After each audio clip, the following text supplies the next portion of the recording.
like a phoenix, born from the ashes. I take care of my own. Torn down where assassin, you can't suffocate my spirit. Bienvenue sur Parlons Catch, la chaîne de catch qui parle de catch sans langue de bois. Et aujourd'hui les gens, on se retrouve en ce samedi pour une nouvelle vidéo avec au programme la première review d'NXT sur cette chaîne. Ça fait un petit moment qu'on vous en parle avec Célian de notre envie de vous proposer chaque semaine une review spéciale NXT.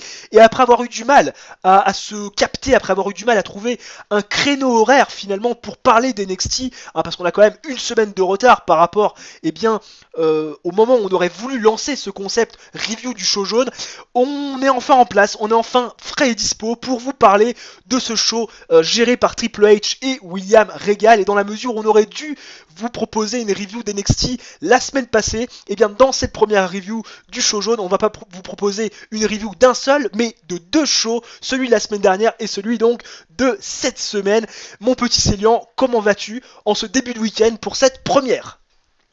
Eh bien, salut à toi Vico, je suis heureux de te retrouver pour cette première vidéo sur NXT.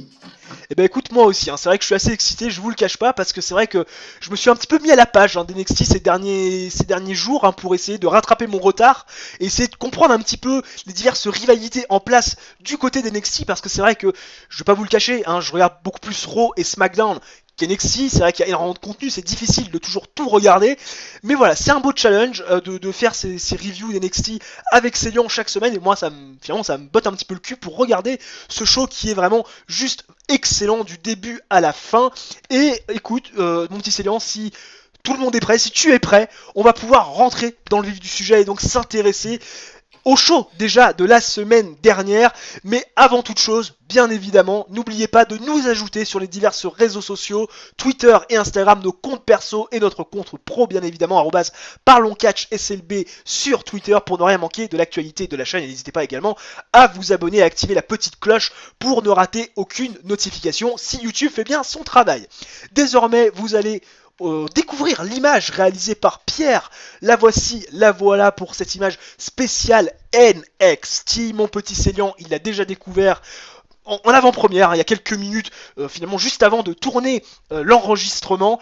Mon petit Célian, avant de parler de ce NXT de cette semaine, petit retour dans le passé, pas très très lointain, la semaine dernière donc, avec le NXT After WrestleMania, parce qu'on le rappelle, le NXT de la semaine de WrestleMania, c'était un petit peu un NXT, bon, on retraçait les meilleurs moments de l'année passée, de la saison 2018-2019, et là, la semaine dernière, c'était vraiment le NXT, le premier NXT de la nouvelle saison 2019-2020.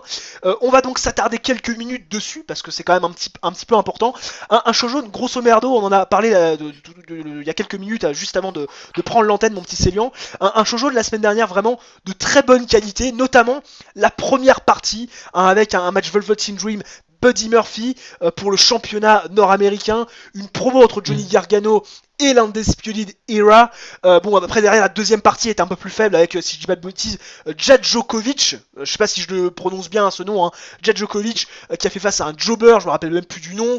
Derrière la promo était pas forcément incroyable, et le match Baszler contre Kairi Sane, on aura le temps d'en reparler, vu et revu, un petit peu du réchauffé, c'était la dernière opportunité de Kairi Sane au titre, mais on va commencer par le commencement et donc par le début du show de la semaine dernière. Velvet Dream, Buddy Murphy, on en a parlé en off juste avant de commencer l'enregistrement, mon petit Célian, c'était vraiment un excellent match, un superbe moyen de commencer le show, et c'est ça qui est incroyable avec NXT, c'est ça qui est excellent avec NXT, c'est que contrairement au main roster, on commence pas par une promo ennuyeuse qu'on n'a pas envie de voir, qui va durer un quart d'heure ou 20 minutes, non, on commence par une putain de bonne action avec un match, en plus avec un certain enjeu, parce que le titre nord-américain entre deux lutteurs hyper talentueux, Velvet Dream, Buddy Murphy.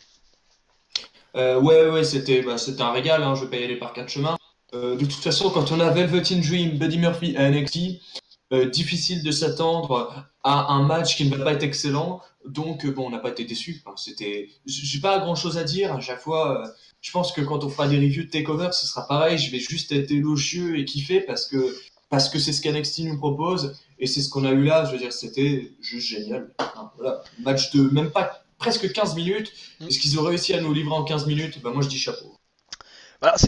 On va pas. Alors, si on veut y mettre un petit bémol, enfin un petit bémol, on va pas calmer la joie des gens, mais bon, c'était pas encore un 5 stars match, mais c'était Ah un non, bon, non, non, un mais bon 4 c'était. étoiles, un bon 4 étoiles ce match. Ah oui, oui, oui, oui, C'était un c'était bon un 4 bon étoiles. 4 étoiles. Et surtout, ce qui est très intéressant, c'est comme je le dis, c'est on ouvre le show avec ça. Donc tout de suite, les gens rentrent dans le truc. Et voilà, le match était très bien construit. On leur a laissé du temps. On aurait pu croire à la victoire aussi de Buddy Murphy. Ça aurait pu être intéressant aussi. Bon, après, Buddy Murphy était du côté de SmackDown Live, donc faut pas non plus, voilà, on peut pas lui le mettre dans le roster de SmackDown Live et lui faire gagner le titre du côté du show jaune. Mais voilà, c'est vrai que c'est une bonne façon d'entrer en matière pour le NXT de la semaine dernière. Et voilà, surtout un match voilà, qui vaut le détour, qui vaut son pesant d'or, un bon 4 étoiles, ça c'est clair, c'est net, c'est précis. Et derrière, on a bien enchaîné la semaine passée, après ce match-là, avec une excellente promo, une excellente interaction entre Johnny Gargano et l'Undisputed Era. Il y a eu un Two of the Free Falls match, si je dis pas de bêtises, à NXT TakeOver, en période WrestleMania, c'était New York, hein, NXT TakeOver, hein, qu'on a eu du côté de Mania. C'est ça, hein, c'est Lyon, Oui, je oui, dis pas de bêtises. c'est ça. C'est ça. Ouais, parce qu'entre Brooklyn et New York, des fois, voilà, c'est toujours le même bled, mais bon, voilà, l'appellation est différente. On a eu un Two Free Falls match qui a été gagné par Johnny Gargano pour devenir le nouveau champion de la NXT, et on a eu, voilà, un Adam Cole qui avait un peu les boules parce que le mec il dit dans n'importe quel autre match j'aurais gagné parce que j'étais le premier à faire la première pin victorieuse. Seulement Johnny Gargano a fait les deux dernières pour gagner 2 pins à 1, c'était le principe d'un True Free Falls match, en faisant taper Adam Cole finalement sur la dernière Falls. On sent, et ça a été la confirmation derrière, avec ce qui s'est passé cette semaine, avec l'annonce aussi qu'il y a eu après la promo et après l'interaction, après le passage à Daba qu'a reçu Johnny Gargano, on sent que il va y avoir un Johnny Gargano qui a envie de rentrer dans la tête d'Undisputed Era en commençant peut-être à disloquer éventuellement, à essayer de rompre un petit peu l'amitié qui est en train qui est quand même là depuis des semaines, des mois, avec tous les membres de l'Undisputed Era, parce que voilà, Gargano va faire face cette semaine, et a fait face cette semaine à notre ami Roderick Strong, alors que Adam Cole lui voulait finalement réaffronter et avoir son rematch face à Johnny Gargano. Mon petit Célian, entre la promo qui a été vraiment de très bonne qualité, de très bonne facture, au public était vraiment dedans, et entre derrière l'envie de Gargano d'affronter finalement Roderick Strong et d'essayer de disloquer un petit peu toute cette osmose dans l'Undisputed Era. Qu'est-ce que t'en penses grosso merdo de tout ça? La promo était vachement cool, hein. Gargano face, voilà, c'est pas nouveau. Puis l'Undisputed Era, enfin, c'est plus à prouver non plus, je veux dire, c'est des valeurs sûres. Donc on a eu une promo de valeurs sûres. C'était juste vraiment cool.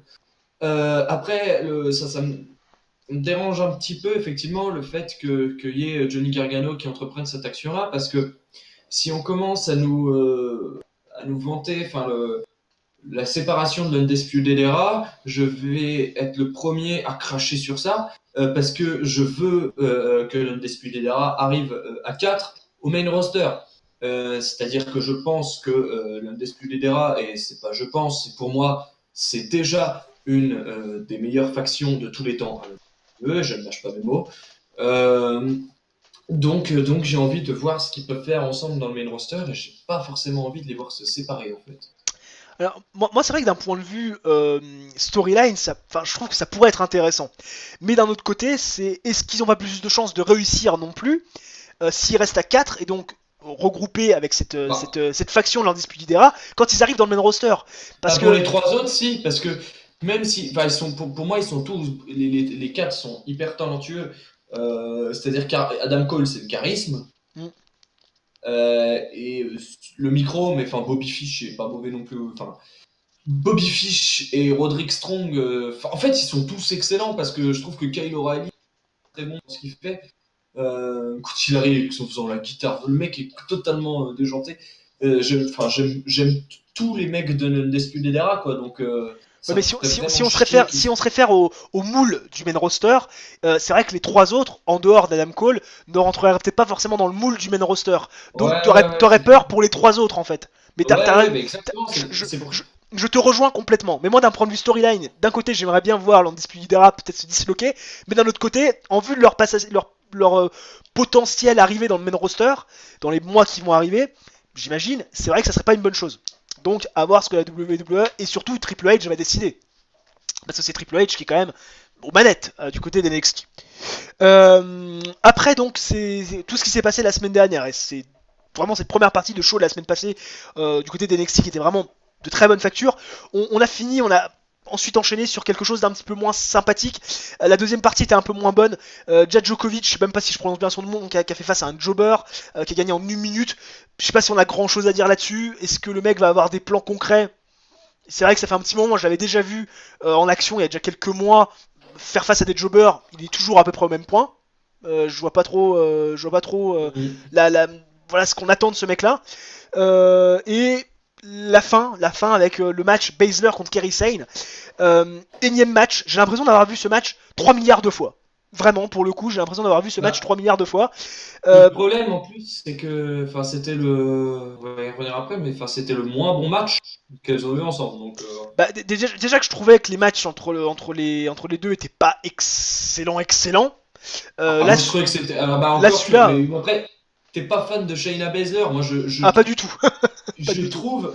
Moi si. Et je trouve que les matchs entre Kairi Sane et Shayna Baszler, c'était du très bon catch féminin. Après. Ah mais non, mais après c'est du goût les couleurs là-dessus, voilà, ça c'est clair, c'est net, c'est précis. On n'arrivera pas à se faire changer d'avis, mais c'est vrai que c'était le énième match entre les deux. J'avais l'impression d'avoir vu cette rencontre mais des millions et des millions de fois. Et c'est vrai qu'au-delà, moi c'est mon avis personnel, j'ai jamais trouvé leur match excellent. Et là celui-là c'était encore pire que tout quoi. Ouais, c'était chiant. Et puis au-delà de ça, c'est surtout, est-ce qu'on croit encore à la victoire de Kairi Sane, sachant que à SmackDown Live, si on suit la chronologie, on sait qu'NXT est enregistré, mais si on suit les shows en direct, à l'heure américaine, on sait déjà que Kairi Sane est partie du côté de SmackDown. Donc quel est l'intérêt de faire ce match, sachant que tu sais très bien qu'elle va perdre le match, qu'elle ne va pas prendre le titre. Ça c'est quand même quelque chose d'incroyable. Je pense qu'on n'a pas grand chose à rajouter par rapport à ce NXT de la semaine dernière. On passe donc désormais au NXT de cette semaine où on va retrouver l'actualité. On a passé 10 petites minutes à en parler. C'était quand même important, d'ici que vous vouliez avoir notre avis là-dessus. De toute façon, si vous regardez la vidéo, c'est que quelque part vous avez envie d'avoir notre avis sur NXT de la semaine passée et surtout sur le NXT de cette semaine qui a eu lieu donc la nuit dernière aux États-Unis. La nuit dernière, n'importe quoi, vu qu'on est samedi. Il y a déjà 2 nuits aux États-Unis. Bref, je me perds peut-être 3, le mec qui ne sait plus calculer. On a commencé cette semaine, mon petit Célian, je le disais en préambule, un show de très bonne facture, notamment à la fin, on va pas se le cacher. Mais on a commencé doucement ce NXT. Il était un peu moins bon ce show jaune cette semaine que celui de la semaine dernière, en tout cas de mon point de vue. Je sais pas pour toi, mon petit Célian, mais de mon point de vue, j'ai trouvé il était même largement moins bon, j'ai trouvé. Oui, là, voilà, on est d'accord, tu vois, largement moins bon, tu vois, comme ça, au moins, sur le principe, on est d'accord. Donc, un show de bonne facture malgré tout, très bonne fin, avec ce match Gargano-Roderick Strong, mais on a commencé doucement, avec Carrillo, donc qui est un lutteur de 205 Live, tu me l'as soufflé juste avant la prise d'antenne, qui a fait face à Jackson Raker, membre de les Forgotten Sons, c'est ça? Les Forgotten Sons? Je crois que c'est comme ça qu'ils s'appellent. Il y a Blake aussi, l'ancien partenaire de Buddy Murphy du temps de la NXT quand ils étaient en rivalité avec Enzo et Cass, qui d'ailleurs se sont fait virer de la Ring of Honor, si vous ne connaissez pas, si vous ne savez pas. Ils se sont fait signer le 8 avril dernier et Enzo Amore apparemment et Big Cass auraient tellement mal vendu le truc et auraient été tellement violents par rapport à l'attaque que beaucoup de lutteurs à la Ring of Honor ne voudraient pas travailler avec eux. Donc c'est pour ça qu'a priori leur contrat à la Ring of Honor pour ces deux glandus apparemment ce serait déjà terminé. Donc match entre Carrillo et donc Jackson Raker. J'ai eu du mal à m'investir dans le truc, mon petit Célian, parce que c'est deux personnes finalement qui ont pas vraiment grande importance du côté de la NXT. On commence avec quelque chose. La semaine dernière, on l'a commencé avec Velveteen Dream, Buddy Murphy, et là on commence. T'es obligé de comparer le truc. Carrillo, Jackson Raker, ça fait beaucoup moins envie sur le papier, et surtout, on se rend compte que les mecs sont pas du tout la même importance que les deux précédents cités. Ouais, oui, totalement. C'est des mecs qu'on ne voit pas et très radieux à NXT, donc on regarde sans regarder en fait. Ça a duré 2 minutes 58, donc ça va, on va pas non plus. Ouais, heureusement que c'était court. Heureusement que c'était court. Du coup, c'était à la limite de l'inutile parce que quand on voit le main event entre Gargano qui a duré que 13 minutes, et qui était déjà très bon, on s'est dit que bah finalement ils auraient rajouté 5 minutes, bon, c'est pas plus mal quoi. Donc, Bah, en fait, si on veut bien, si on va être très clair, pour être voilà, honnête avec les gens qui nous écoutent, en gros, ils auraient mieux fait de jarter ce match Carillo Jackson Raker et éventuellement de commencer par le match féminin Candice LeRae 4-0 bah oui. contre Vanessa Borne et Alia. En gros, parce que c'est vrai que ce match pour ouvrir le show très clairement ne servait à rien. Et d'ailleurs, la transition est gardée parce que je vous parlais donc de ce match qui sert à rien et je vous parlais de ce match féminin qui a enchaîné et qu'on aurait dû certainement mettre en opener pour nous éviter ce match de jobber du début. Candice LeRae, Catanzaro, je me rappelle même plus de son prénom. Comment elle s'appelle déjà? Attends, Cassie Catanzaro, voilà, Cassie Catanzaro, Voilà, c'est ça. contre Vanessa Borne et Alia. Alors, c'est des matchs comme ça qui paraissent sans importance parce que on se dit où est-ce qu'elles vont aller, quel va être leur futur à NXT. Rappelons quand même que tous les matchs tag team féminins ces prochaines semaines, ces prochains mois, avec l'apparition des titres féminins tag team, ont une importance parce qu'on sait que les titres féminins par équipe se joueront aussi dans les brands d'Euro, seront mis en jeu dans les brands d'Euro, de SmackDown et de NXT. Peut-être même d'NXT UK. Donc, ça a quand même un intérêt, un sens. Le match, mon petit Célian, était plutôt court, 4 minutes. Je l'ai trouvé assez classique, ce match féminin, remporté par Candice LeRae et Cassie Catanzaro. Je sais pas ton avis, moi c'est vrai que j'ai trouvé très classique, très... Ouais, en bonne et due forme, mais classique. Je veux dire, c'est compliqué. C'est compliqué de faire un match qui est hors du commun en 4 minutes 26. Hein. Ouais, c'est vrai. Qu'on soit franc, c'est impossible. À part de booker un Goldberg Brock Lesnar à WrestleMania 33, c'est un peu compliqué de faire un match hors du commun. Donc... Oui, puis encore là, c'était hors du commun. Goldberg, Brock Lesnar, c'était hors du commun, mais pas dans le bon sens, quoi. Encore. Ah si, c'était bien. Bon bref, on peut en revenir. Oh non, c'était pas bien. Non, c'était pas bien. Si, c'était génial. Non, c'était pas bien. C'est le meilleur match de moins de 5 minutes. Ouais, bon. Ok, d'accord. C'est génial. Bon, le Goldberg Lesnar à WrestleMania 20 était nul à chier, mais alors WrestleMania 33, il était génial. Ouais, bon, ça c'est un autre débat. Vraiment, c'est un autre débat. Moi, j'ai pas un bon souvenir de Goldberg ni de Brock Lesnar, donc tu vois, c'est difficile. Derrière, on va parler, mon petit Célian, de tout ce qui se passe autour du titre féminin d'NXT. On a eu un segment de Io Shirai qui s'est fait attaquer par Shayna Baszler. On a derrière eu, après le match des War Raiders contre les Street Profits, on va en parler tout de suite après, une promo de Mia Yim, qui est une ancienne lutteuse de la TNA, qui est arrivée à NXT il y a quelques mois maintenant. On sait pas trop où donner la tête, on sait pas quelle va être la prochaine challenger de Shayna Baszler, on sait pas si ce sera Io Shirai, on sait pas si ça va être Mia Yim. On a l'impression que de toute façon toutes les filles à NXT ont eu leur opportunité, que ce soit Bianca Belair, Io Shirai, Mia Yim. On a l'impression que c'est... Voilà, on tourne un petit peu en rond. Alors bien sûr, on est tous d'accord pour dire que Shayna Baszler, si on va la faire évoluer, il faudrait la mettre dans le main roster, même si je l'aime pas. Il faudrait mettre le faire. Et moi, je pensais qu'ils allaient le faire après WrestleMania parce que ça me semblait logique. Justement, tu le dis.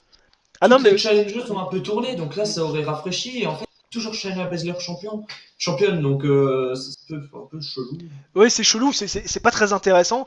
Et au final, j'essaie de donner de l'intérêt à ce titre féminin NXT détenu encore et toujours par Shayna Baszler en te demandant, mon petit Célian, qui de Mia Yim ou de Io Shirai va avoir l'opportunité. Parce que c'est quand même intéressant de savoir qui va être la prochaine challengeuse. Ou alors peut-être qu'on aura un triple threat match au prochain takeover. Je sais pas. Bah j'en ai strictement aucune idée, on verra bien. Hein. Je me sens un peu dire. Ouais, c'est... En plus de ne pas savoir, on va être très clair avec vous, hein, les gens. De toute façon, on peut pas cacher, on n'est pas très emballé. Voilà.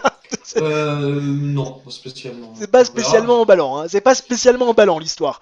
Et après ce truc pas spécialement emballant, on a eu un match plutôt cool entre les War Raiders, toujours champions NXT à ce moment-là, parce qu'attention, gros spoil, les War Raiders ne sont plus champions NXT, parce qu'on vous rappelle, les shows NXT sont enregistrés, ils en enregistrent 3 ou 4 à la suite, et voilà, c'est 3 ou 4 enregistrements une fois dans le mois, et après voilà, donc c'est de l'enregistrer et pas du direct, mais les War Raiders à ce moment-là étaient toujours champions NXT, et ils s'appelaient toujours les War Raiders, et pas les Viking Warriors, ou les Viking Experience, bref, et ils faisaient face aux Street Profits, gimmick de basketteur à peu près, hein, gimmick de basketteur des bas quartiers, assez stylé les mecs, hein. Assez stylé au niveau du look, je les avais vus 2-3 fois, bon dans le ring également, et on a eu un bon Alors, bah, match quand même. ils sont charismatiques. Ouais, c'est un match qui a duré 5 minutes, mais Ouais, moi, euh, malgré le fait que ça soit court, c'était plutôt cool, hein. Moi, j'ai bien aimé ah ouais, ouais, c'était pas l'opposition. mal. Position de style très sympathique. Est-ce que ça va. Enfin, on a envie de dire dans la mesure où les War Raiders sont plus champions. Et voilà, on sait pas trop qui. Je sais même pas d'ailleurs qui est champion NXT Tag Team là, maintenant. Tu viens de spoiler, mais c'est pas les War Raiders, justement? Bah non, ils sont plus champions NXT. T'es sûr de ça? Bah ils sont pas arrivés avec les ceintures. Mais moi, je te dis qu'ils sont encore champions. Ah bon? Tu crois? Ah ouais, j'ai vu zéro spoil là-dessus. Ah Et bon. là, je viens d'aller sur les sites, ils sont toujours champions. D'accord, bah moi j'ai pas eu la bonne information, mais on m'a dit qu'ils étaient plus champions. Bah oubliez ce que je viens de vous dire. Oubliez ce que je viens de vous dire. Voilà. Donc bref, Bah, je crois, hein, enfin, j'ai parce pas qu'en vu. fait, non mais il y avait une rumeur comme quoi ils avaient perdu le titre dans la mesure où ils étaient pas arrivés Mais avec les non, ceintures NXT. c'est juste que Vince McMahon en a rien à foutre de les faire venir avec les. D'accord, ok. Ok, bon très bien. Bon bah non, attendez, moi j'ai rien dit. Bon. Oubliez ce que je viens de vous dire par rapport aux War Raiders. Donc ils ont fait face au Street Profit. On remet donc en avant les champions. Est-ce que ça aurait pas été plus intelligent dans la mesure où ces mecs-là ont quand même de la réaction, les Street Profit. Ils sont bons dans le ring, ils sont charismatiques. Est-ce que ça aurait pas été intéressant peut-être de les faire gagner via roll-up, quelque chose comme ça pour justifier un match de championnat, plutôt que faire gagner les War Raiders? Bah écoute, ça dépend qui nous met en takeover pour le Tag Team Championship. Je sais pas. Peut-être mieux que les Street Profits. Je sais pas. D'accord. J'ai pas trop d'idées pour l'instant. Mais ouais, bah de toute façon, c'est une équipe un peu de mid-card d'NXT, c'est-à-dire les Street Profits, ils sont souvent montrés, ils gagnent contre les jobbers et ils perdent contre les plus grosses équipes, quoi. Enfin, Ouais, ils sont bien mi-quart d'heure bien ancrés dans le. ouais, c'est ça, ouais. C'est un peu dommage parce qu'effectivement, ils sont talentueux, mais du coup, enfin, ça fait déjà un moment quand même qu'ils sont Ah oui, là. ça fait Et, quelques mois déjà, hein. et Ça voilà, ça avance pas trop, donc enfin, j'ai pas tellement d'intérêt pour cette équipe. D'ailleurs, il y en a un, je crois que c'est, je sais pas comment il s'appelle, hein, le plus grand, je me rappelle plus de leur nom, c'est un truc de fou, qui est en couple avec Bianca Belair, si je dis pas de bêtises. Ah, Alors, je j'en connais ai je aucune connais les idée. potins, mais moi je connais les potins, moi je connais les potins. Bah oui, attends, j'ai des informateurs. Bref, on Bah, passe donc sur les War Riders contre le Street Profit. c'est Angelo. Oui, Merde. voilà, Angelo, putain le Angelo, nom. Angelo Dawkins. Voilà, ça y est, il fallait me dire le Voilà, prénom. moi, je préfère Montesford, mais je le trouve plus charismatique. Oui, bah oui, oui l'autre, oui, t'as raison, il est un peu plus charismatique, c'est vrai, t'as raison. Mais l'autre est plus athlétique et meilleur dans le ring. Tu vois, donc ça compense. Donc on passe au main event. Gargano contre Roderick Strong. Match de presque 14 minutes, 13 minutes 30 au total. Victoire de Johnny Gargano dans un superbe match. On va pas se cacher, très violent. Très bien pensé au niveau du booking. Booking vraiment où on a mis tous les deux lutteurs en valeur. Et surtout, ce qui a été très intéressant de noter, c'est la fin de ce match avec, et ça se rejoint à ce qu'on disait en début de vidéo, avec une petite distorsion, hein, entre Roderick Strong et Adam Cole, leader de l'Undisputed Era. Pourquoi? Parce que Roderick Strong a perdu à cause d'un coup de pied malencontreux de Adam Cole, hein, qui lui a porté en plein dans la face. Et derrière, Johnny Gargano a pu finir avec son DDT du haut de la deuxième corde. Boum, tombé 1, 2, 3, victoire de Johnny Gargano. Derrière, on a eu Matt Riddle qui a également mis son grain de sel dans l'histoire. Matt Riddle, d'ailleurs, plus tôt dans la soirée, avait confronté Adam Cole.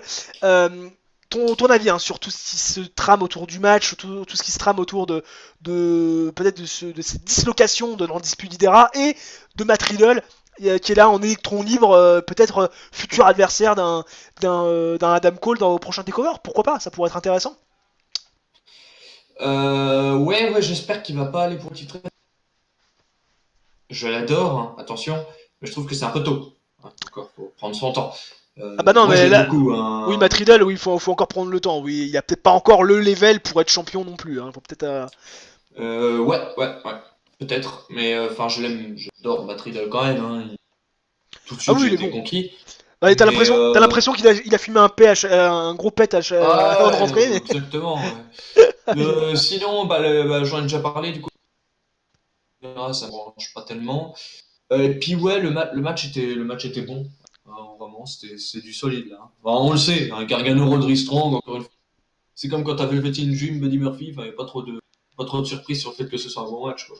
Oui, encore une fois, c'est voilà, c'est des valeurs sûres dans le ring. C'est des valeurs sûres dans le ring. Ça, c'est clair, ça, c'est net. Et bon, bah, on en parlait tout à l'heure de cette dislocation potentielle d'un dispute d'Hydra. En tout cas, on est en train de nous créer des grosses tensions entre le leader Adam Cole et Roderick Strong. On va pas y revenir, mais voilà, ça va être aussi quand même intéressant de suivre. Et j'ai envie de dire, c'est c'est le truc numéro 1 qui est intéressant à NXT depuis 2 semaines. C'est savoir ce qui va se passer avec Undisputed Era et potentiellement la dislocation de ce groupe. Et je voudrais finir, parce que je disais c'est le main event de la soirée, pas de soucis, pas d'angoisse, mais je voudrais finir quand même sur mince, oh purée, j'ai oublié le nom, le nouvel arrivant d'NXT. J'en ai aucune idée. Purée, non, j'ai oublié son nom, c'est un truc de malade. Non, pas Kusama, comment il s'appelle? Le gars de la New Japan Pro Wrestling. Oh non. Kushida. Voilà, Kushida. Mais oui, Kushida, j'ai bugué aussi. Oui, tu vois, on est fatigué. On est vraiment très fatigué. Bref, en plus, je le connais bien, Kushida, vu que je suis la NJPW. Bah oui, en plus, mais c'est pour ça, j'étais surpris quand tu m'as pas. Putain. Ah là là, mais non, mais j'ai eu un trou d'un seul coup là. Kushida. Voilà, juste pour informer qu'il va techniquement faire son début la semaine prochaine et qu'il affrontera le jobber de service Cassius Ohno, anciennement Gemstorm, du côté de la TNA. Il va réussir, hein. Il va bien réussir, Kushida. Oh, ça oui. NXT va réussir en tout cas. Oui, à NXT, mais pas dans le main roster.